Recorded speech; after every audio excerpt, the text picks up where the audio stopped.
Most senior leaders can list their weaknesses in detail. Every 360 they've ever had has drilled those weaknesses into them. But if you ask them what makes them distinctive, the one thing that only they bring, they go quiet. Because nobody has ever named it for them. In my 22 years at KPMG, 5 of them as a head of people, I watched brilliant people stall because they never found that one thing. So in this video, I'll show you how to find yours. Think about how lopsided this is. You can probably name 3 developmental areas that you're working on without pausing.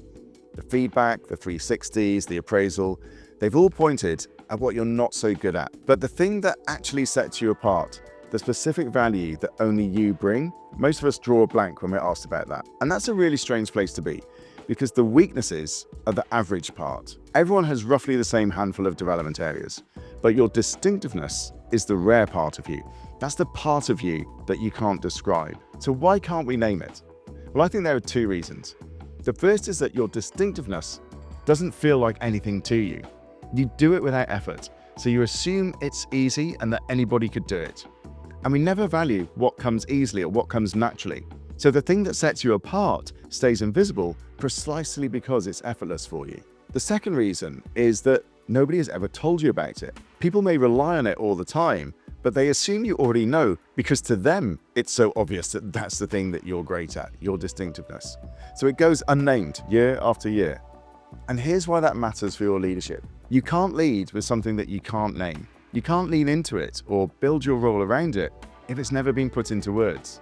So most leaders end up becoming a capable but kind of generic version of themselves while their real edge goes underdeveloped. And it gets worse, because if you can't name your distinctiveness, then all your development effort goes somewhere else. It goes into your weaknesses, the areas that your last 360 flagged, and into the same generic leadership skills that everyone else is working on. And the better you get at those, the more interchangeable you become.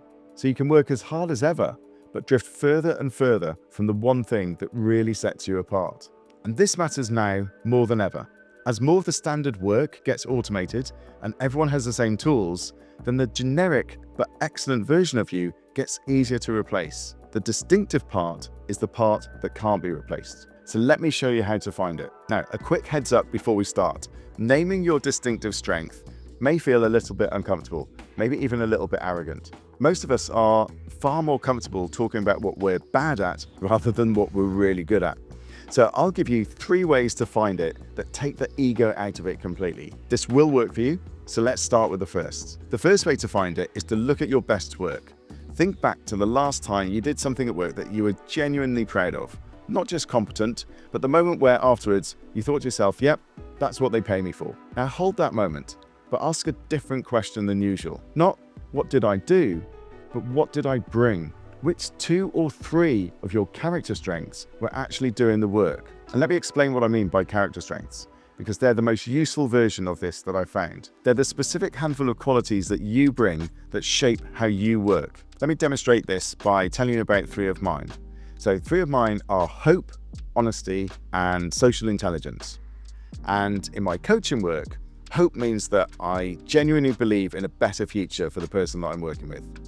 Honesty means that I'll tell them the awkward truth, and social intelligence means that I can read what's going on underneath what they're saying. And that particular combination is mine. It's not better than anyone else's, it's just distinctively mine. So if you look at your proudest piece of work, try and name the 2 or 3 character strengths that lay underneath it. That combination is the start of your distinctiveness. Now, your best work is one place that your distinctiveness shows up, but there's a second place it hides. And this one is harder to see because it's the part of you that feels like nothing at all. So this second place is whatever feels effortless to you. And here's the strange thing about a real strength.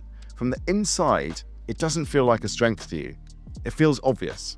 It's the thing that you assume anyone could do because you do it without trying.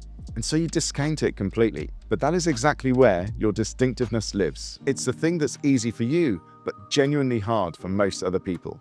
And most of us spend our careers doing the opposite, trying to shore up our weaknesses because those feel like effort, and effort feels like the honest path. Meanwhile, the gold, the thing that's effortless and rare, sits there being ignored. So here's the test for you. Think about the moments when someone has thanked you or been visibly impressed, and your honest reaction inside was, that wasn't really anything. I didn't really do anything there. That reaction is the clue.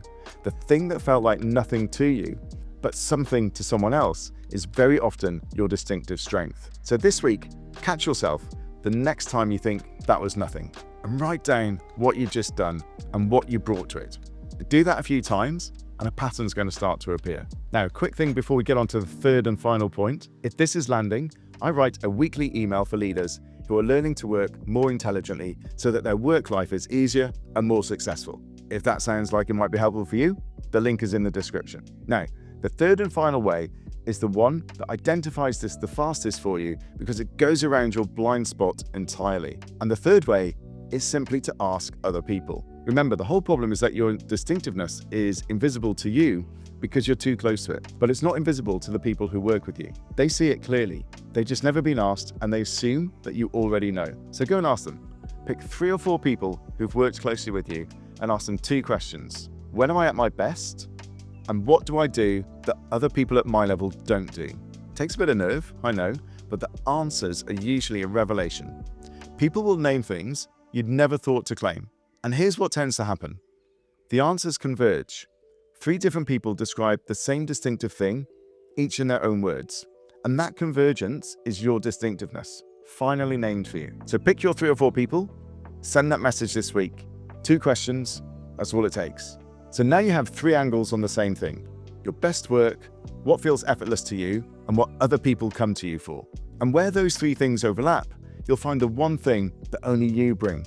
And once you've identified it, everything changes because now you can lead with it. You can build more of your role around it, and you can aim it at the problems that need it the most. You'll stop offering a capable but pretty generic version of yourself, and you'll start leading as a specific leader that only you can be. Now, you might have a couple of common thoughts about this. So first, you may feel that naming your own distinctive strength is a bit arrogant, and I understand that. Most of us are raised to play that sort of thing down. But naming what you bring is not bragging. In fact, the leaders who know exactly what they bring tend to be the least arrogant leaders in the room because they've got nothing left to prove. You may also be worried that you'll do all of this and find nothing distinctive there, that you're just generically good. But you won't. You do have it. And if yours feels hard to find, that isn't because it's missing, it's because it's so natural to you that you've never once really counted it. The 3 methods that I just described are built to identify it for you. You may also be thinking that your distinctiveness isn't really what your current role rewards. And that's worth knowing too, because it tells you something. Either there's room to reshape your role around your distinctiveness, which is a whole topic of its own, or you're in the wrong role. But you can't make either call until you've actually named what your distinctiveness is. So if you take one thing from this video, take this. You've probably spent years being told what you're not good at, but the most valuable thing that you can do is name the one strength that only you bring. The thing that nobody has ever put into words for you. When you name it, you can lead with it. And I'd love to hear how you get on in the comments. Now you might be thinking, this is great, but how do I actually get to spend more of my time using my distinctive strength?